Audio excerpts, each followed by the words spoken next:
Hi everyone, and today I'm going to solve question number 7 from exercise 11.1.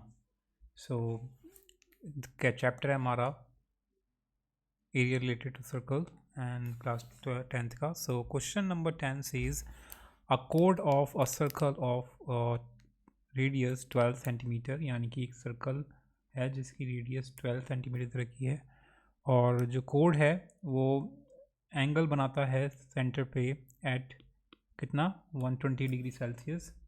तो हमें बताना है find the area of the corresponding segment, यानी कि जो ये सेगमेंट बन रहा है इस कोड की वजह से इसका एरिया बताना है. तो कैसे बताएंगे?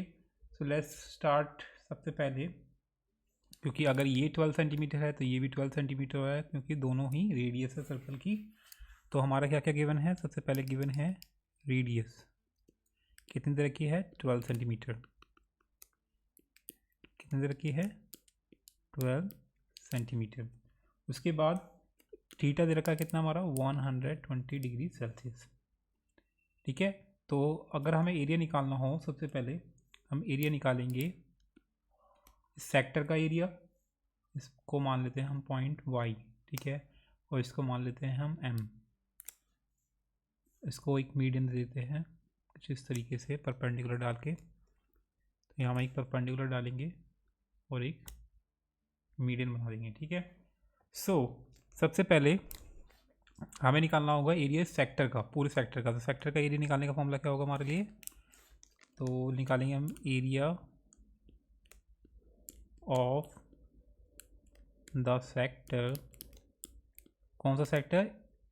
ए ओ बी वाई. ठीक है. ए ओ बी वाई. तो क्या होगा सेक्टर का फॉर्मूला? क्या होता है एरिया निकालने का? थीटा अपॉन में 360 पाई आर स्क्वायर. ये होता है पाई आर स्क्वायर. तो थीटा कितना हमारा 120 डिग्री सेल्सियस है अपॉन में 360 और मल्टीप्लाई पाई आर स्क्वायर, यानी कि पाई की वैल्यू 3.14 एंड रेडियस है हमारी 12 सेंटीमीटर. तो 12 का स्क्वायर. तो ये कट जाएगा हमारा 3 बार में. तो ये कुछ आएगा हमारा मल्टीप्लाई करोगे आप इसे तो 12 से 3 से 12 कट जाएगा 4 बार में. तो ये आएगा हमारा 3.14 मल्टीप्लाई 48. अब इन दोनों को मल्टीप्लाई करेंगे तो ये आएगा हमारा 150.72 सेंटीमीटर स्क्वायर. तो यानी कि ये सेक्टर का तो एरिया निकल गया हमारा. सेक्टर का यहाँ से लेकर यहाँ तक का एरिया निकालना है हमें. ये वही येलो पार्ट का एरिया निकालना है, यानी कि सेगमेंट का एरिया निकालना है. तो सिंपली क्या करेंगे हम सेक्टर के एरिया में से इस ट्रायंगल के एरिया को माइनस कर देंगे तो हमारा निकल जाएगा इजीली. तो कैसे निकालेंगे? तो इसके लिए हम क्या करेंगे? हम ड्रॉ करेंगे एक परपेंडिकुलर.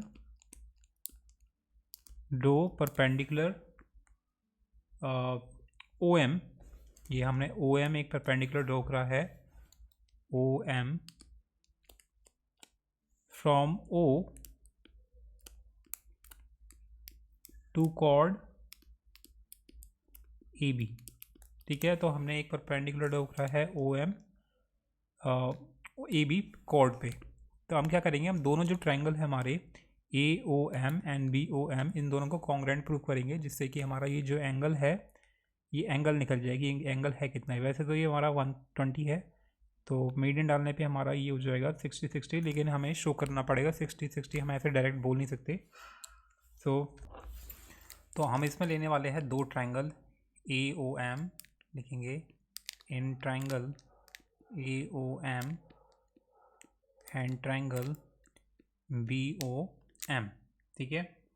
उसके बाद हम देखेंगे सबसे पहले 3 चीज़ कॉन्ग्रुएंस प्रूफ कराएंगे इन दोनों को ट्रायंगल को. तो सबसे पहले हमारा जो ओ ए है वो बराबर है ओ बी के, because both are radius of the circle. ठीक है. दूसरा हमारा क्या बराबर होगा? O M equal to O M होगा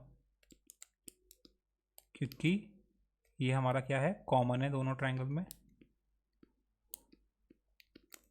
और तीसरा हमारा बराबर होगा ये जो एंगल है, क्योंकि हमने एक परपेंडिकुलर ड्रॉ करा है तो दोनों एंगल हमारे 90-90 के होंगे दोनों ट्रायंगल में. तो हम कह सकते हैं एंगल ए एम ओ बराबर है एंगल बी एम ओ के, because each 90, because both are 90 degree angle.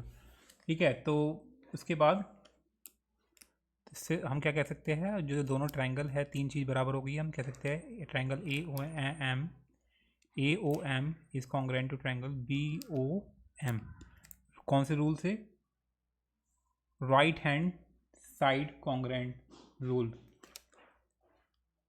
और इसमें हम ये भी यूज़ कर सकते हैं कि दो साइड एक एंगल बराबर है, तो हम कह सकते हैं साइड एंगल साइड से भी ये बराबर है। राइट हैंड साइड, ये जो right angle, right HS RHS congruency क्या होती है हमारी? Right angle hypotenuse, I think ये कुछ फॉर्मूला है, फुल फॉर्म है इसकी, जिसमें हमें देखना होता है कि कोई भी पहले तो हाइपोटेनियस बराबर होना चाहिए, दो राइट एंगल ट्रायंगल का हाइपोटेनियस, और कोई भी एक साइड और एक एंगल। ठीक है, तो कुछ इस तरीके का ये रूल है वो। लेकिन हमारा वैसे ही यहाँ दो साइड एक एंगल बराबर होता है, तो आपको क्या करना है, सिंपली दो साइड और एक एंगल हमारा वैसे ही इक्वल है, तो हम कह सकते हैं SAS और SAS, और या फिर इस एंगल को आपको बीच में रखना होगा, जिससे कि एक पूरा एग्जैक्ट रूल बने। ठीक है, तो हम बोलेंगे angle AMO equal to angle B because both are 90। And दूसरा क्या होगा हमारा,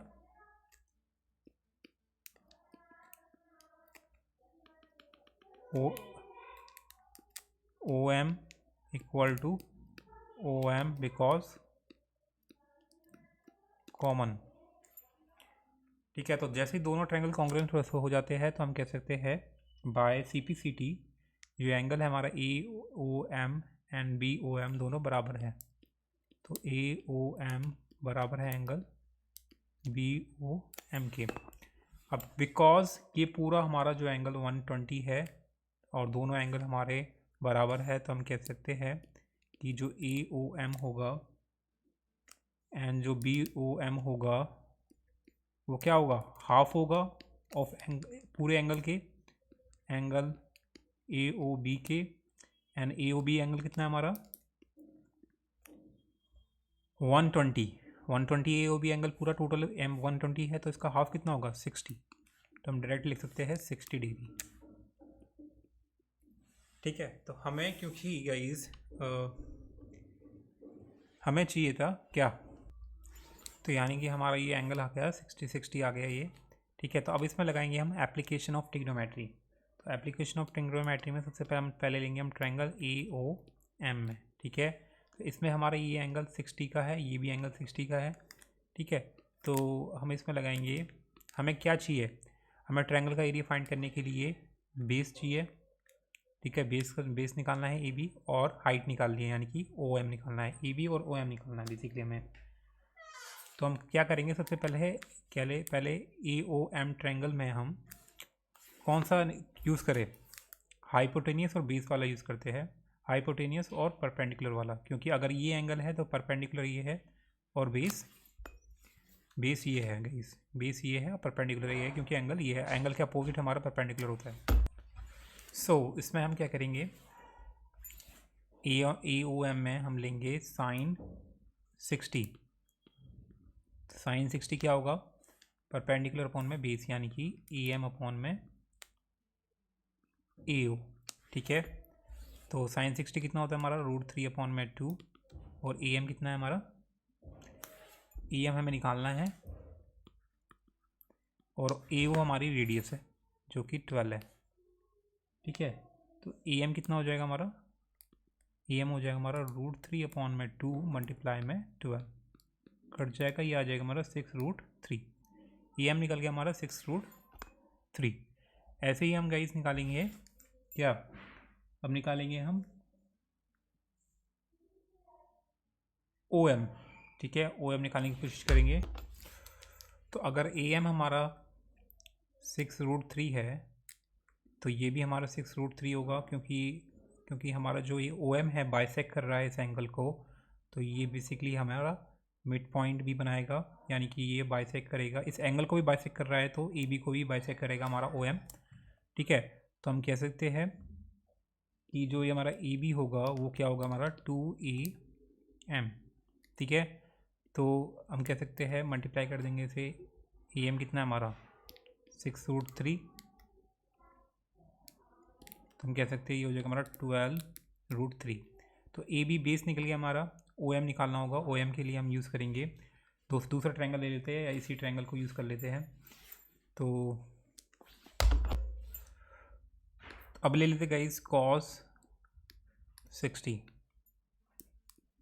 ये तो cos 60 में हमारा होगा बेस अपॉन में हाइपोटेन्यूस। बेस कितना है ओ एम, हाइपोटेन्यूस हमारा है ए ओ। तो cos ये कितना होता है हमारा cos 60 होता है हमारा 1/2। ओ एम कितना निकालना है हमें, और ओ ए ओ हमारा 12 दे रखा है। तो यानी कि ओ एम कितना निकल जाएगा हमारा 12 डिवाइडेड बाई 2, काटने पे आ जाएगा हमारा 6, ठीक है, सेंटीमीटर। और ये भी हमारा सेंटीमीटर में ही होगा, ठीक है। अब हमें एरिया निकालना होगा इस ट्रायंगल का। तो लिखेंगे area of the triangle A O B क्या होगा, हाफ इंटू बेस कितना है हमारा ए बी इंटू हाइट कितनी है हमारी ओ एम। तो सिंपली मल्टीप्लाई कर देंगे इसे 1/2 मल्टीप्लाई ए बी कितना निकला हमारा 12√3, और ओ एम कितना निकला हमारा 6 निकला। तो ये आ जाएगा हमारा 36√3 सेंटीमीटर, ठीक है। तो अब हमें निकालना है क्या, एरिया ऑफ द सेगमेंट। तो सेगमेंट का एरिया निकालने के लिए हमें सिंपली इस सेक्टर में से इस ट्रायंगल का एरिया को माइनस कर देंगे तो इस सेगमेंट का एरिया निकल जाएगा। सो निकालेंगे एरिया ऑफ द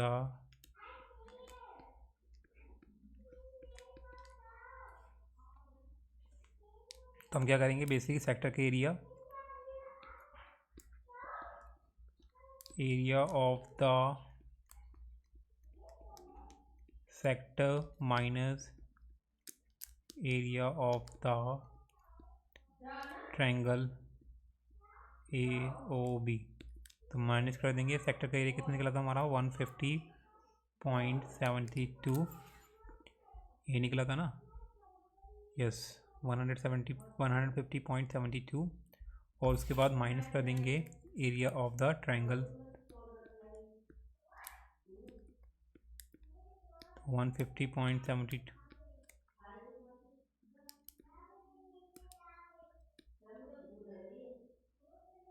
√3 की वैल्यू पुट कर देंगे जो हमें क्वेश्चन में बोला है कि √3 की वैल्यू 1.73 लिखना है।